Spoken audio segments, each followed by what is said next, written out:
नमस्कार दोस्तों, मैं एस्ट्रोलॉजर विकास मल्होत्रा लाल किताब एस्ट्रो सेंटर चैनल पर आपका स्वागत करता हूं।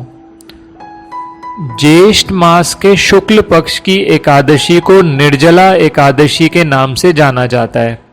जैसा कि नाम से ही स्पष्ट है, निर्जला का अर्थ होता है इस दिन निर्जल यानी बिना जल ग्रहण किए रहना है। इस दिन व्रती को अन्न तो क्या, जल ग्रहण करना भी वर्जित होता है, यानी ये व्रत निर्जला और निराहार ही होता है। शास्त्रों में ये उल्लेख मिलता है कि संध्या उपासना के समय आचमन में जो जल लिया जाता है उसे आप ग्रहण कर सकते हैं। निर्जला एकादशी को प्रातः काल से लेकर दूसरे दिन द्वादशी की प्रातः काल तक उपवास करने की अनुशंसा की गई है और दूसरे दिन जल कलश का विधिवत पूजन किया जाता है। उसके बाद इस कलश को दान देने का विधान है। इसके बाद ही व्रती अपना व्रत खोलने के बाद जलपान, फलाहार या भोजन कर सकता है।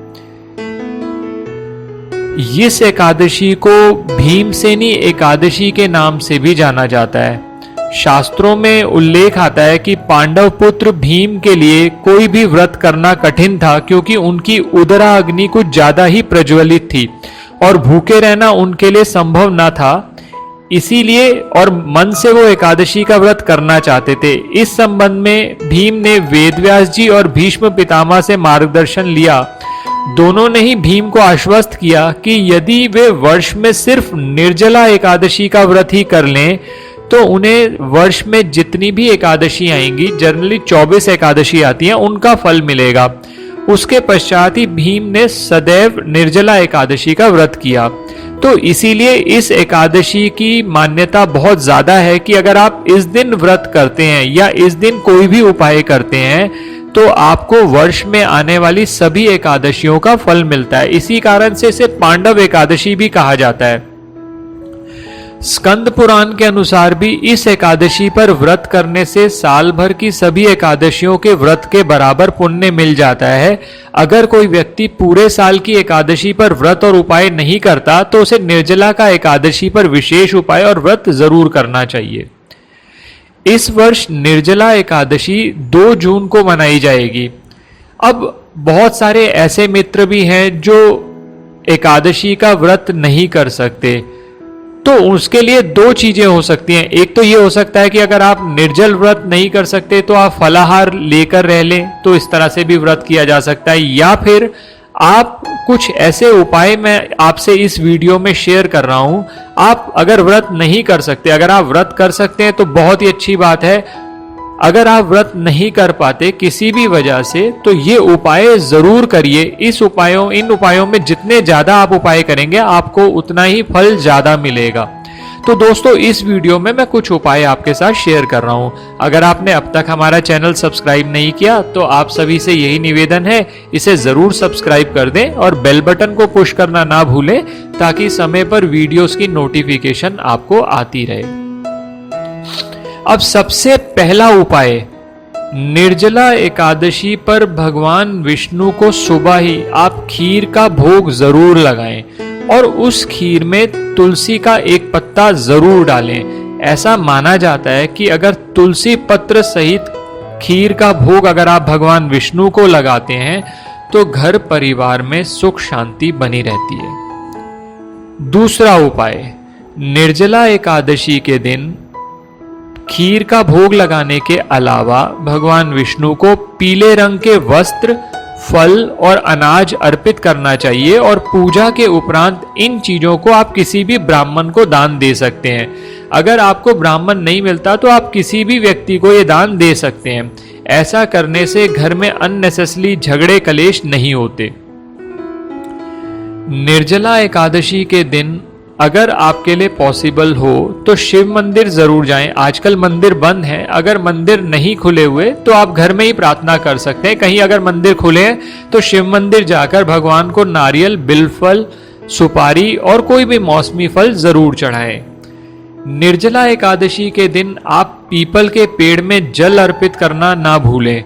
शास्त्रीय मान्यता के अनुसार पीपल में भगवान विष्णु का वास होता है और ऐसा अगर आप रेगुलरली करते हैं, पीपल में जल चढ़ाते हैं, तो कर्ज से भी मुक्ति मिलती है। निर्जला एकादशी के दिन आप पानी में थोड़ा सा गंगा जल डालकर स्नान करें। ऐसा करने से घर पर ही आपको तीर्थ स्नान करने का फल मिलेगा। और स्नान करने के बाद तांबे के लोटे से सूर्य को जल जरूर चढ़ाएं और मंत्र बोलें, ओम सूर्याय नमः, ओम सूर्याय नमः। ये दिन पर आप अगर पितरों की पूजा करते हैं या पितरों के लिए तर्पण करते हैं तो वो भी बहुत आपके लिए उपयोगी रहेगा। अगर मंदिर कहीं आसपास खुला हुआ है और आपके लिए जाना संभव है तो मंदिर जाकर भगवान के सामने धूप दीप जरूर जलाएं और हार या फूल या केसर आदि चीजें चढ़ा सकते हैं। निर्जला एकादशी के दिन धन में वृद्धि के लिए एक बहुत ही अच्छा उपाय आपके साथ शेयर कर रहा हूं। 7 हल्दी की गांठें ले लीजिए, उनको एक पीले कपड़े में लपेटकर आप जहां धन रखते हैं वहां पर आप रखें। अगर कोई व्यवसाय करता है, व्यापारिक स्थान है, तो अपने व्यापारिक स्थान पर भी ये आप रख सकते हैं अपने तिजोरी में।